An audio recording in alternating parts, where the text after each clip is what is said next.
أصدقائي، السلام عليكم ورحمة الله. أسست مدينة الإسكندرية في 21 يناير عام 331 قبل الميلاد، وأصبحت مركزا للثقافة العالمية وأعظم مدن العالم بتخطيطها ومبانيها العظيمة والعجيبة التي أبهرت العالم، مما جعل الكثير من رواة التاريخ يذكرون بكتبهم ما تردد بأن هناك أيادي لمخلوقات عجيبة وخارقة قامت ببناء الإسكندرية، أو على الأقل ساهمت في بنائها، وأن المدينة تحميها وتحرسها طلاسم وتعويذ. وأصبحت أساطير بناء الإسكندرية يفوق الحصر من حيث العدد. اخترت لكم منها أسطورة بسيطة وشيقة، وهي أسطورة الراعي وعروسة البحر. تعالوا أحكيها لكم.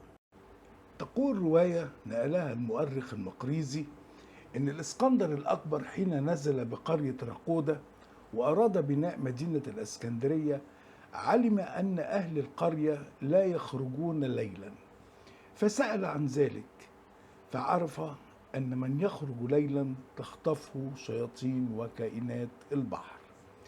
لذلك عندما بدأ في بناء الإسكندرية كان البناء يتم نهارا ويتوقف العمل ليلا، إلا أنهم حين يأتون في الصباح لاستكمال البناء يفاجأوا بأن ما بنوه بالأمس قد تهدم وتخرب تماما. ومن القصص التي رويت قصة الراعي وعروسة البحر التي ذكرها كل من المقريزي والحموي، أنه كان من سكان القرية راعي غنم شاب عاصر بداية بناء المدينة، يسكن على بعد مسافة من البحر، فكان يترك أغنامه ليلا، لكنه عندما يعود إليها في الصباح يجد شاة ناقصة من أغنامه. وبدأ هذا الموقف يتكرر يوميا، فقرر أن يسهر ليراقب ماذا يحدث ليعرف السبب.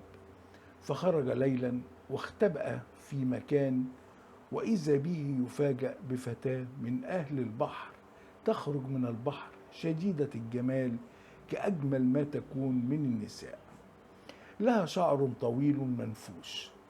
اقتربت من قطيع الغنم وأخذت شاة وهمت بالانصراف، لكن قبل أن تتمكن من العودة للبحر ومعها الشاة هجم عليها الراعي وأمسكها فقاومته، فصارعها حتى شل حركتها تماما، ثم حملها وذهب بها إلى بيته، فأقامت عنده مدة لا تأكل إلا القليل، لكنه أحسن معاملتها هو وأهله، وأخذ يلاطفها، فأنست به وبأهله وتعلقت به وأحبته، وعاشت معه وأصبحت زوجته ومن أهل بيته، وأنجبت منه.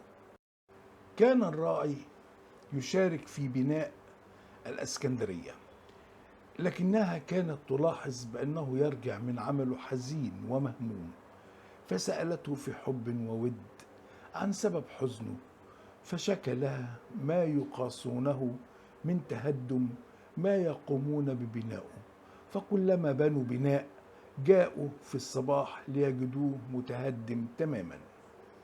فقالت له لا تحزن، وقامت على الفور وصنعت طلاسم وتعاويذ، وطلبت منه أن يلقيها في البحر، ففعل ما أوصته به، فاستقر البناء.